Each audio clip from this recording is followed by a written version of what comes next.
Now, at IBM's research lab, we've been looking at the combination of big data and social. And in the Accelerated Discovery Lab, we've been looking at a psycholinguistics analysis of about 52 different personality traits and how those personality traits actually emerge from less than 200 tweets. So IBM took upon itself to say, you know what, we're have some great skills in big data, some great skills in social. Let's take a look at how we could apply those learnings from social and determine traits of a personality. So IBM so far has analyzed about 500,000 people and looked at their personality traits and determined that there's not one person that's exactly the same as another. But more importantly, we've also determined that there's elements of this that you could use and leverage in your business to make you more successful, to create higher value for your clients, to really give yourself a competitive advantage.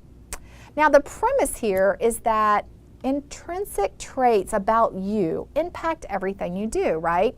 It's what motivates you. It's based on what you believe. Like, I have certain beliefs that influence what I do, and it really influences your fundamental needs. Now, how do you learn someone's traits? Well, you could ask them, right? You could say, hey, could you do this personality test for me? But imagine if you're a retailer and you say, hey, welcome to my store. Before you shop or before I help you here, take this quick personality test. Wouldn't work very well.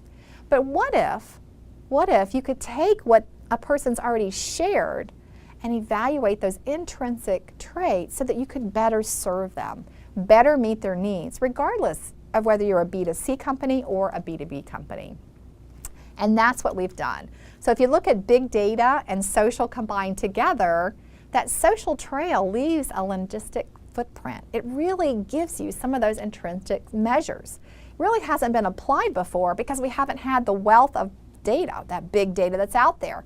Now that we have social and all these digital needs, we have all the information that we need.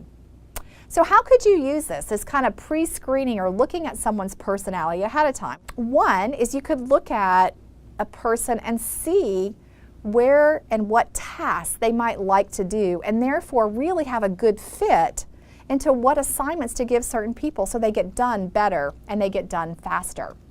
You could also look at a person's type of purchasing recommendation. So instead of being behavioral driven, you know, if you buy this, you'll buy that, you can look at, well, you share these attributes of another person, and therefore you may also want to take a look at this.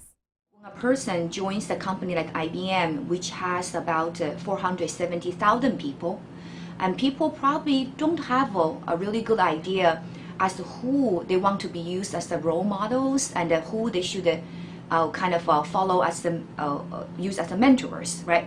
So in this kind of a situation, our technologies can analyze the digital footprints left by an individual to figure out what this person really wants, what their goals, what their motivators are, and find mentors and find role models who also share the same type of belief, also even share the same type of personality.